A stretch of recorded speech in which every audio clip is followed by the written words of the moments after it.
Non, salut aussi qui a tout pouvoir, toute puissance, toute autorité, non glorifier, non magnifier, non exalter. Pour grâce ça, il était manifesté envers non. Pour faveur ça le fait, donc il n'a pas mérité ça. Pour monde qui était connaît qui pas existé encore sur la terre, si moi là encore m'a vivre, c'est grâce. Moi ba gloire pour ça, moi glorifier, moi magnifier pour amour. Pour faveur, il était manifesté envers. Il peut m'a annoncer l'évangile, m'a propager parole li. Moi ba gloire pour ça, moi exalter, magnifier pour amour ça, il était manifesté envers. Moi béni non, moi glorifier non parce que juste moi même tout m'ka chance pas annoncer parole Seigneur. Papa, moi pas pour passer bon. Moi pour dans le nom de Jésus ton fils qui vit au siècle des siècles. Amen.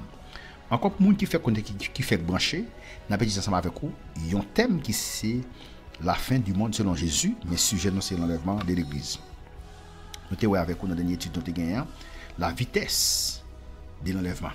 Nous t'es ça vitesse à quelle vitesse disparaît trop non nous t'es c'est en un clin d'œil. En un clin d'œil.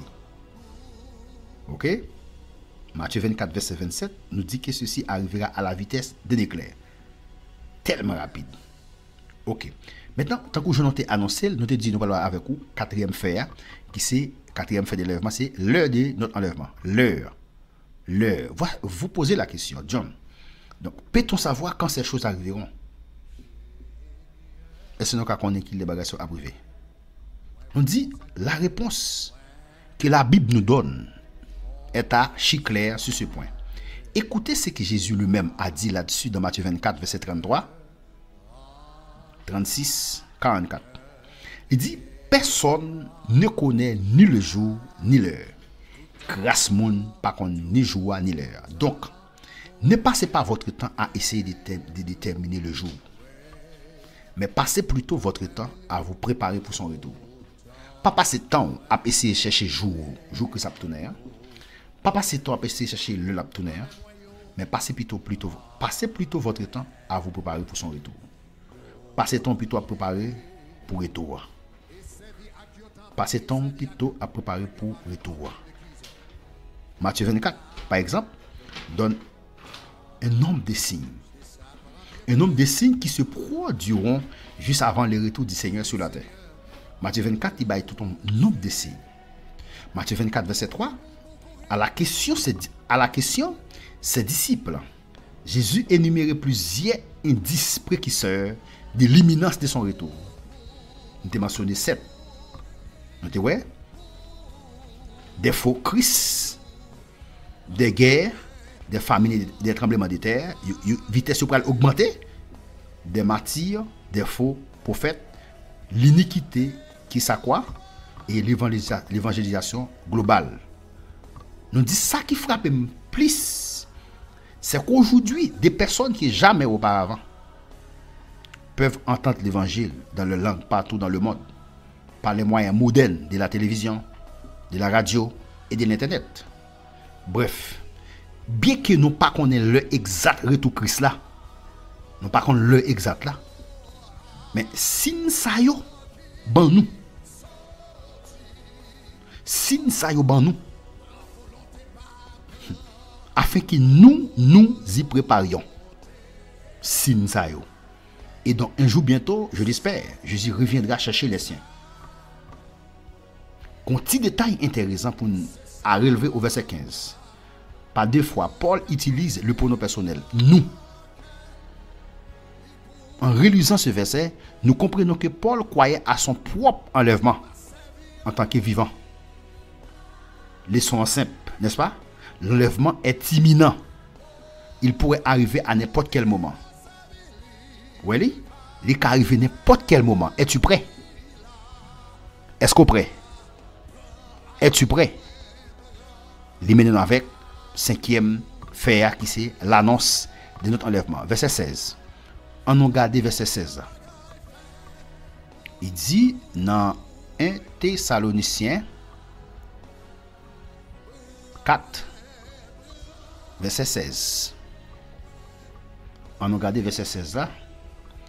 Il dit, car le Seigneur lui-même a un signal donné à la voix d'un archange et au son de la trompette des dieux, descendra du ciel et les morts en Christ ressusciteront premièrement. Maintenant, on a regardé verset 16 là. Il dit, à un signal donné. Un signal sera donné. On a regardé.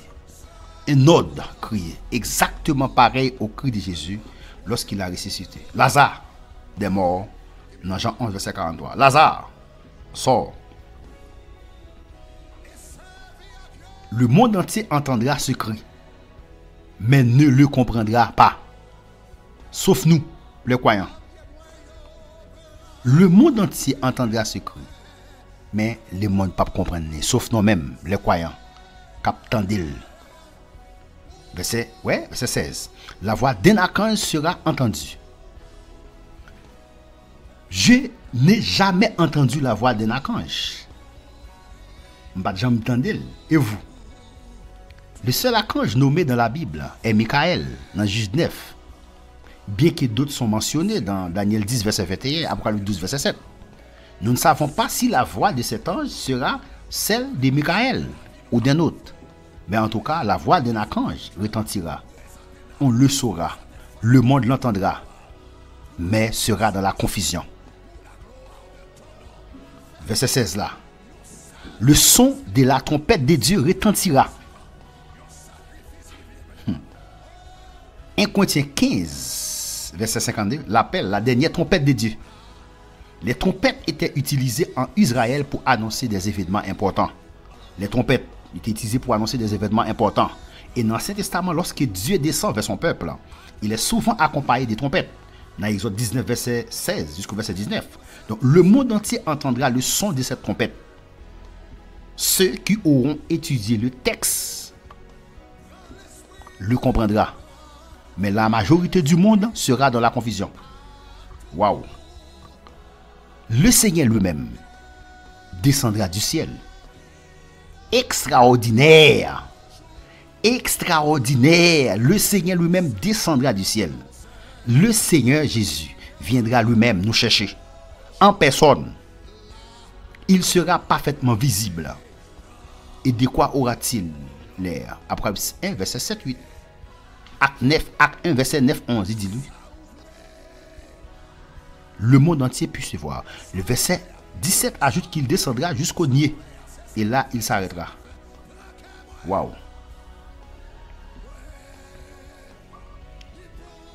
Verset 17. On dit 1 Thessaloniciens 4, verset 17. Ensuite, nous les vivants qui serons restés, nous serons tous ensemble enlevés avec eux ce dernier, à la rencontre du Seigneur dans les airs, et nous serons toujours avec le Seigneur. Waouh. Waouh. 6e fait, le résultat de notre enlèvement. Résultat, verset 17. Nous qui le connaissons, nous serons à la rencontre du Seigneur. Le mot rencontre veut dire bienvenue. Un thème réservé aux dignitaires nouveaux arrivés dans ce service. Donc le Seigneur Jésus lui-même nous accueillera sur les nids, dans les airs. Et mes amis, cela sera visible pour le monde entier. Il y aura ce jour-là des millions de chrétiens réunis dans le ciel autour du Seigneur Jésus-Christ. Nous serons aussi à la rencontre de tous les chrétiens décédés et glorifiés. Vous voyez, non seulement allons-nous rencontrer le Seigneur Jésus lors de son retour, mais nous allons aussi être réunis à nos proches et à nos amis croyants qui sont décédés. La phrase « Nous serons tous ensemble enlevés avec eux sur des nids » très encourageante. Avez-vous perdu un proche, votre mari, votre femme, un enfant, un ami ou une amie très proche qui aimait le Seigneur? Ne vous inquiétez pas. Ne vous troublez pas. Vous serez bientôt réunis. Et vous n'allez non seulement les revoir, mais les reconnaître. Parce qu'à la transfiguration dans Matthieu 17, Moïse et Élie étaient tous deux présents, parfaitement reconnaissables, bien qu'ils aient eu déjà des corps glorifiés. Il en sera pareil pour nous. Nous serons toujours avec les seigneurs. Toujours avec les seigneurs. Yes. Nous avons un nouveau corps glorifié. Ok? Nous aurons de nouveaux corps glorifiés. Les saints ressuscités recevront de nouveaux corps glorifiés. D'après Romains 8, verset 23. Ok? Et après, c'est vrai, un nouveau corps glorifié. Tant que je me dis là, dans 1 Corinthiens 15, verset 35, 54. Verset 35, 54. verset 51-58. Donc, il parle de ça. Et Philippiens 3, verset 20 et 21, il dit, nos corps seront identiques à celui de Jésus ressuscité. Identique, semblable. Il est entré dans des pièces sans ouvrir les portes. Il pouvait apparaître et disparaître. Dans Luc 24, verset 30 et 31. Il a pu s'envoler au ciel. Acte 1, verset 9. Mais en même temps, son corps était bien réel. On pouvait le toucher et le sentir. Jésus pouvait manger, mais ce corps ne sera plus susceptible de mourir. Corps, ça, il n'est pas qu'à mourir encore. Il n'est pas qu'à tomber malade encore, etc. On pourra se déplacer à la vitesse de la lumière, comme Jésus à son ascension. Béni soit l'Éternel. Nous avons un texte dans 1 Jean 3, verset 2. On a gardé texte ça dans 1 Jean 3, verset 2. 1 Jean 3, verset 2. 1 Jean 3, verset 2, il dit bien aimé. Nous sommes maintenant enfants de Dieu. Et ce que nous serons n'a pas encore été manifesté. Mais nous savons que lorsque cela sera manifesté, nous serons semblables à lui parce que nous le verrons tel qu'il est. Nous sommes semblables à elle et nous sommes jolis. Dans ces petits bon Dieu, ça nous est beaucoup manifesté. Nous connaissons que les sapes manifestés, nous sommes semblables à elle et nous sommes jolis. Ça c'est 6e fer. Et 7e fer pour nous terminer. Nous venons au verset 18. Nous pouvons être réconfortés aujourd'hui face à la mort. Maintenant, nous dit 7e fer, c'est le réconfort de notre enlèvement. Nous pouvons être réconfortés aujourd'hui face à la mort. Maintenant, là, nous pensons avec nous-mêmes qui va vivre avec Christ. Donc, la mort, pas de problème encore.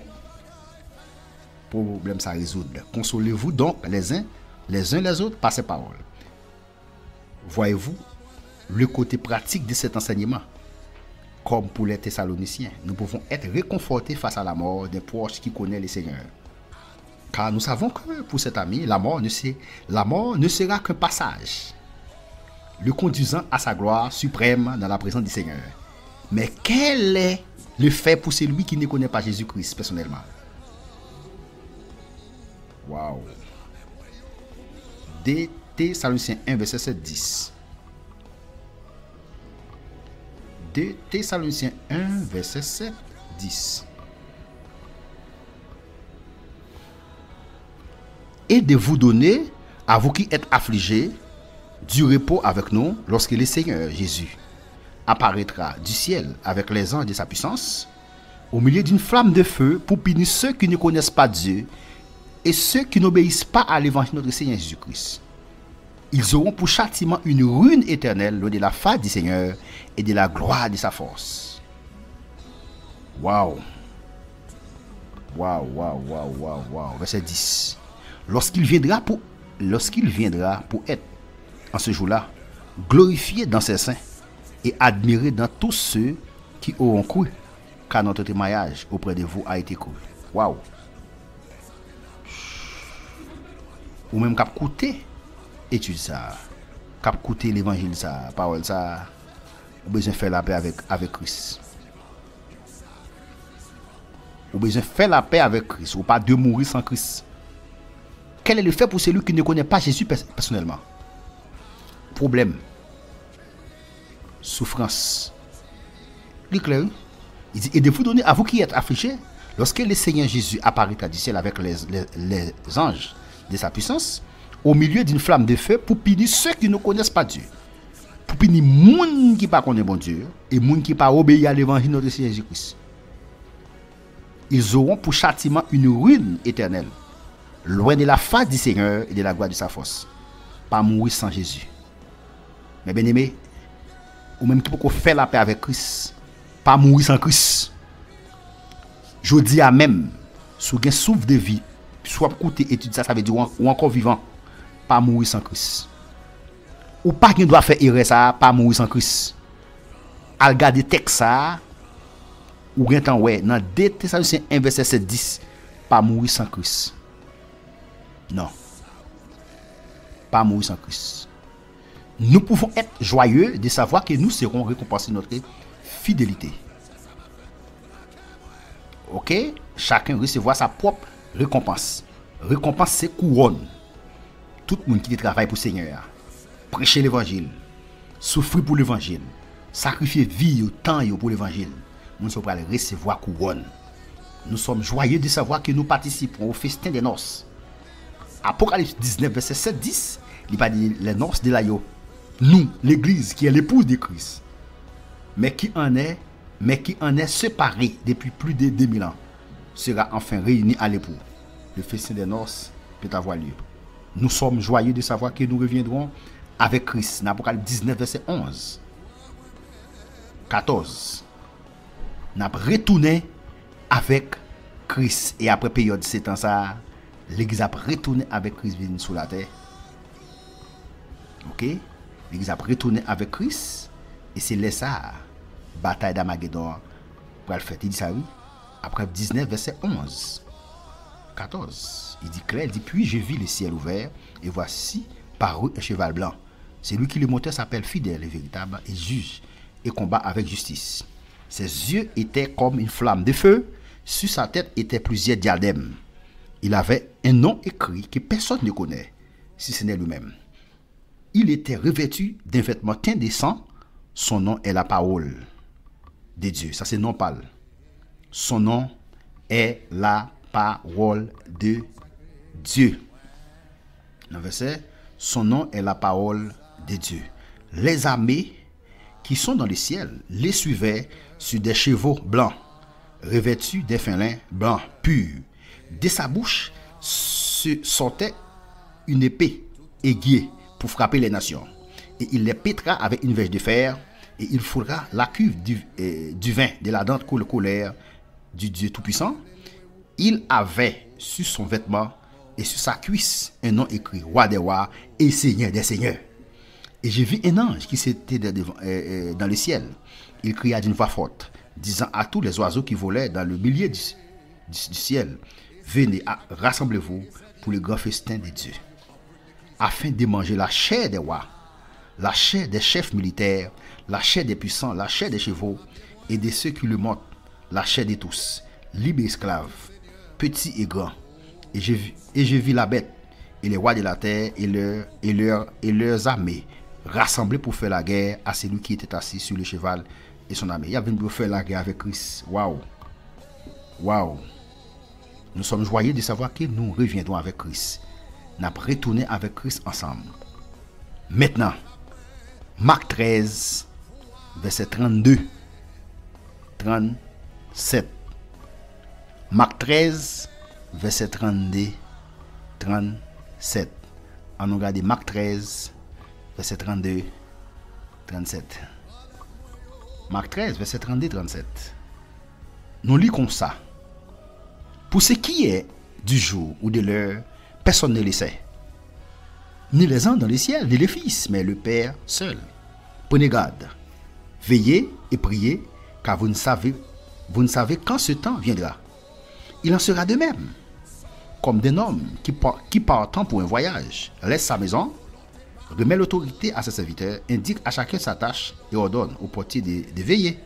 Veillez donc, car vous ne savez quand viendra le maître de la maison, ou le soir, ou au milieu de la nuit, ou au chant du coq, ou le matin. Craignez qu'il ne vous trouve endormi à son arrivée soudaine. Ce que je vous dis, je le dis à tous. Veillez, veillez, veillez. Mon ami, veillez. Veillez. Veillez, mon ami. Veillez. Veillez. Est-ce que je suis capable de poser une question? Est-ce que je suis capable de poser une question? Est-ce que vous êtes prêt? Est-ce que vous êtes prêt? Est-ce que vous êtes prêt? Croyez-vous que Jésus reviendra aujourd'hui? Croyez-vous vraiment qu'avant 18h ce soir, la résurrection ou l'enlèvement aura lieu? Oui ou non? Si ta réponse est non, eh bien mon ami, tu n'es pas prêt. Tu ferais mieux de te préparer. Tu ferais mieux de te préparer. Car Luc 12, verset 40 dit, vous aussi, tenez-vous prêts. Mettez-nous prêts, car le Fils de l'homme viendra à l'heure où vous n'y penserez pas. À l'heure où vous n'y pensez pas. Je te demande une dernière fois. Es-tu prêt? Si pas prêt, préparez-vous. Ou même qui fait la paix avec Christ, qui fait la sourde oreille, qui tendait l'évangile, qui a des années qui a écouté l'évangile, mais qui n'est pas prêt, qui va mettre au prêt. C'est pas seulement ou à contrôler qui est Jésus a fini, ou dit depuis 2000 ans, ça passe Christ par me tourner. C'est pas ça pour contrôler. Contrôler, dès pour mourir, Christ vient pour vous. Parce qu'on n'a pas de chance encore pour repentir. Ou doit faire ça, ou même qui était dans l'église qui quitte l'évangile, ou même qui était converti dès des années, ou quitter l'évangile, ou chito quitter ça, ou gain possibilité maintenant, cap côté étude ça pour retourner. Pas mourir sans Christ. Prends l'évangile au sérieux. Pas mourir sans Christ. Mourir sans Christ, c'est erreur fait dans la vie. Parce qu'on peut passer vie dans l'enfer pour l'éternité. Ou même qui dans l'évangile déjà, restez là. Ou a des problèmes qu'on rencontre sur route. Restez là. Restez dans l'évangile. Pas quitter l'évangile. Béni soit l'Éternel. Kembe femme, restez là. On connaît souffrance dure, problème dur. Restez là dans l'évangile, pas quitter l'évangile. C'est pour Seigneur bénir, ouvrir les yeux non pour nous comprendre l'évangile. Pour Seigneur bénir pour nous ouvrir l'esprit non, ouvrir l'intelligence pour nous comprendre l'évangile. Encore une fois de plus, Seigneur, nous remercions pour grâce, amour, ça, où tu manifesté envers nous. Où tu annoncé parole au Seigneur. Papa, t'en prie. On va éliminer l'esprit chacun de monde qui a suivi l'étude ça. Permettre parole ça faire effet dans la vie, Seigneur. Permettre parole ça transformer la vie chacun de monde qui a suivi. Permettre ces paroles ça transformer mon yo, Seigneur. Pour yo prendre parole au Seigneur. Mettez l'évangile dans bac yo. Nous comptons sur le Seigneur parce qu'il dit avec nous tous les jours jusqu'à la fin du monde. Kembe nous là, Seigneur, pour nous continuer à partager études ça yo. Continuer à faire parole ça yo, pour nous continuer à faire parole ça pour nous pas décourager. Nous comptons sur vous déjà avec nous parce qu'il dit avec nous tous les jours jusqu'à la fin du monde. Nous pas pour parce que nous bon Père céleste, mais nous pour dans le nom de Jésus son fils qui vit au siècle des siècles. Amen.